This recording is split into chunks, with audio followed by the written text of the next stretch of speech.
Hello friends, राजकाय special स्वामी भक्ती या चॅनलवर मी तुमचं पुन्हा एकदा नव्याने स्वागत करते. तर आज आपण आपल्या व्हिडिओमध्ये श्रावण महिन्यातील सोमवारची कथा पाहणार आहोत. तर आज आहे श्रावण महिन्यातील दुसरा सोमवार. तर श्रावण महिन्यातील दुसऱ्या सोमवारी सर्वांनी ही कथा नक्की ऐका.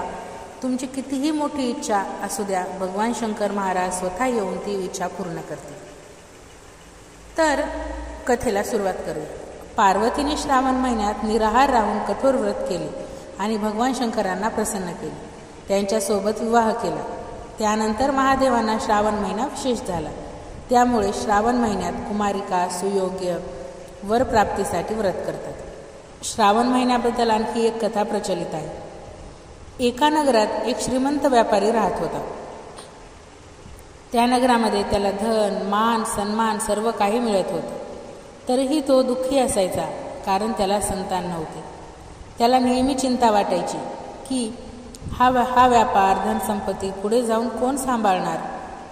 म्हणून आपली पुत्रप्राप्तीची इच्छा पूर्ण व्हावी यासाठी प्रत्येक सोमवारी भगवान शंकराचे व्रत आणि पूजा करत असे. तसेच सायंकाळी शिवमंदिरात जाऊन शिवासमोर तुपाचा दिवा लावत असे. त्यावर व्यापाऱ्याची भक्ती पाहून देवी पार्वती भगवान शंकरांना म्हणाली, हे प्राणनाथ, हा व्यापारी तुमचा भक्त आहे आणि खूप वर्ष याने सोमवार व्रत पूजा नियमितपणे केलेली आहे. तुम्ही याची मनोकामना पूर्ण करा. तेव्हा भगवान शंकरांनी पार्वतीला मंद हास्य करत उत्तर दिले की, हे पार्वती, या संसारात प्रत्येक व्यक्तीला त्याच्या कर्माप्रमाणे फळ मिळते.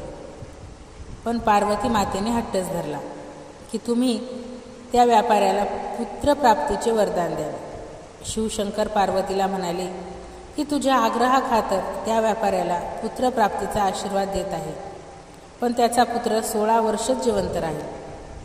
त्याच रात्री भगवान शंकर व्यापाऱ्याच्या स्वप्नात जातात आणि त्याला पुत्रप्राप्तीचा आशीर्वाद देतात व सांगतात की तुझा पुत्र 16 वर्ष जिवंत राहील. देवाच्या वरदानामुळे तो व्यापारी खूप खुश होतो, पण मुलाचं अल्प आयुष्याची चिंता त्याला आता सतवू लागते. या कथेत रमून जाण्यापूर्वी तुम्ही भगवान शंकर महाराजांचे भक्त असाल तर कमेंट बॉक्समध्ये ओम नमः शिवाय लिहायला मात्र आता विसरू नका. तो पहिल्याप्रमाणे सोमवारी विधिवत व्रत आणि पूजन करत राहतो. काही दिवसांनी त्याच्या घरी एका सुंदर पुत्राचा जन्म होतो. ब्राह्मणांना बोलावून त्या बालकाचे नामकरण केले जाते. त्याचे नाव अमर ठेवले जाते. जेव्हा अमर 12 वर्षाचा होतो तेव्हा त्याला विद्याभ्यासासाठी वाराणसीला पाठवण्याचा निश्चय होतो. त्यासाठी आपले मामा दीपचंद यांना बोलावले जाते. अमर आणि दीपचंद वाराणसीला जाण्यासाठी निघतात. वाटेत जेथे ते विश्राम करण्यासाठी थांबतील तेथे अमर यज्ञ करत असत. ब्राह्मणांना भोजन देत असत. असे करत करत ते एका नगरात जातात. त्या नगरातील राजकन्याचा विवाह होणार असतो. ठरल्याप्रमाणे वरात आलेली असते. मात्र वरपित्याला एक चिंता सतावत असते. मुलाचा एक डोळा काना असतो. जर हे सत्य राजाला समजले तर तो लग्नाला नकार देईल. या चिंतेत असतानाच मुलाच्या पित्याची नजर अमरवर पडते आणि त्याला एक कल्पना सुचते की जर नवऱ्या मुलाच्या जागी अमरला उभे केले तर लग्न होऊन जाईल आणि लग्नानंतर अमरला भरपूर धन देऊन राजकुमारीला आपल्या घरी घेऊन जाता येईल. ही गोष्ट त्याने अमर आणि दीपचंद याला बोलावून दाखवली. धनाच्या लालसेने दीपचंदने देखील होकार दिला आणि अमरचा विवाह राजकुमारी बरोबर पार पडला.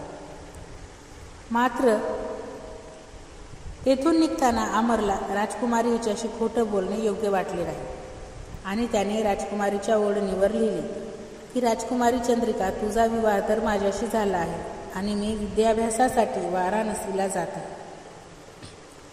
तू ज्या नवयुवकाची पत्नी होणार आहेस तो डोळ्याने काना आहे. राजकुमारीला हे सर्व समजते. तेव्हा ती त्या मुलासोबत जायला नकार देते आणि जेव्हा हे सर्व सत्य राजाला समजते तेव्हा राजा राजकुमारीला आपल्या राजवाड्यात ठेवून घेतो. अमर आपला मामा दीपचंद सोबत वाराणसीला पोहोचतो आणि गुरुकुलमध्ये विद्याभ्यास सुरू करतो. पाहता पाहता अमरला 16 वर्ष पूर्ण होतात. 16 वर्ष पूर्ण होताच अमर एका यज्ञाचा आयोजन करतो. यज्ञ समाप्त होताच तो ब्राह्मणांना भोजन देतो. अन्न, वस्त्र याचे खूप मोठ्या प्रमाणात दानही करतो. सर्व कार्यक्रम पार पडल्यानंतर अमर आपल्या शयनकक्षात आराम करण्यासाठी जातो आणि भगवान शंकराच्या आशीर्वादानुसार अमरची प्राणज्योत शयन अवस्थेत मावळते. सूर्योदय होताच जेव्हा दीपचंद अमरला मृतावस्थेत पाहतो ते पाहून त्याला खूप दुःख होते. तो जोराने रडू लागतो. दीपचंदचा रडण्याचा आवाज जवळून जाणाऱ्या शिवपार्वतीच्या कानावर पडतो आणि पार्वती माता भगवान शंकराला प्रार्थना करते की हे प्राणनाथ, मला हे रडण्याचे स्वर सहन होत नाही आहे. तुम्ही या व्यक्तीचे कष्ट दूर करा.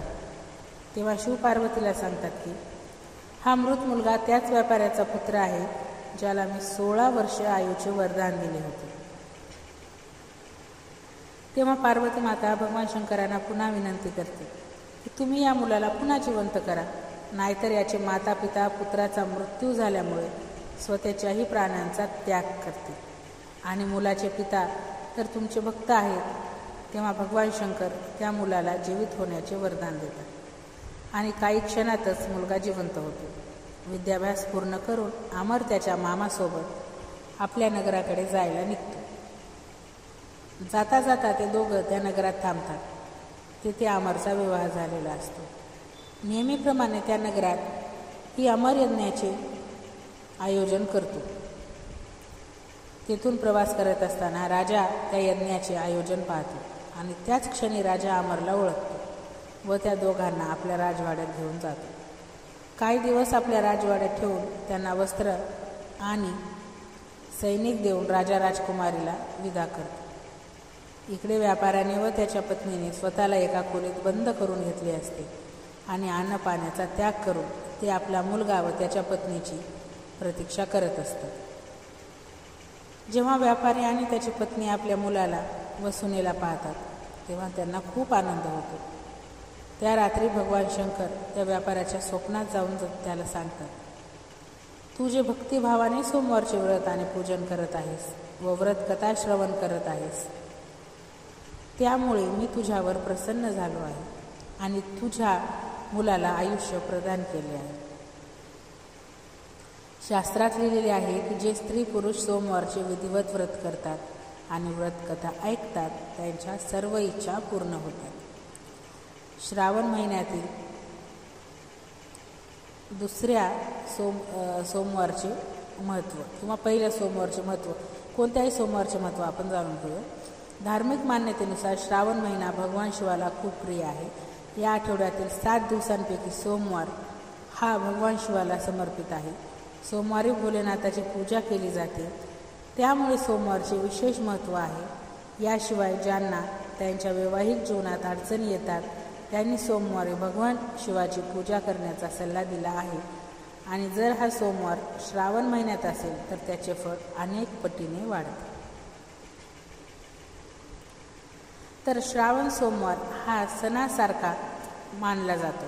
म्हणजे आपण श्रावण महिन्यातील जो सोमवार आहे तो सोमवार आपण सणाप्रमाणेच भारतामध्ये साजरा केला जातो. या महिन्याची शिवभक्तांना वर्षभर प्रतीक्षा असते. भारतात तसेच इतर देशामध्ये राहणारे हिंदू लोक हा महिना उत्साहाने साजरा करतात. हा उत्सव श्रावण महिन्यात जुलै किंवा ऑगस्ट, कधीकधी जुलै महिन्यात तर कधीकधी ऑगस्ट महिन्यामध्ये येतो. श्रावण म्हणजे मान्सून आणि सोमवार म्हणजे सोमवार. भारतातील मान्सून जुलै आणि ऑगस्टमध्ये पूर्णपणे सक्रिय होतो. श्रावण महिन्यातील सोमवारी लोक शिवाला समर्पित व्रत करतात. या पवित्र महिन्यात शिवभक्त उपवास करतात, प्रार्थना करतात आणि काही धार्मिक विधी देखील करतात. भगवान शिव ज्यांना प्रसन्न करणे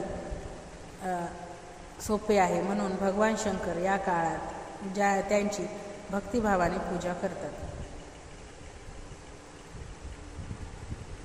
भगवान शिवाची भक्तिभावाने पूजा करणाऱ्यांच्या इच्छा लवकरच भगवान शिव पूर्णसुद्धा करतात.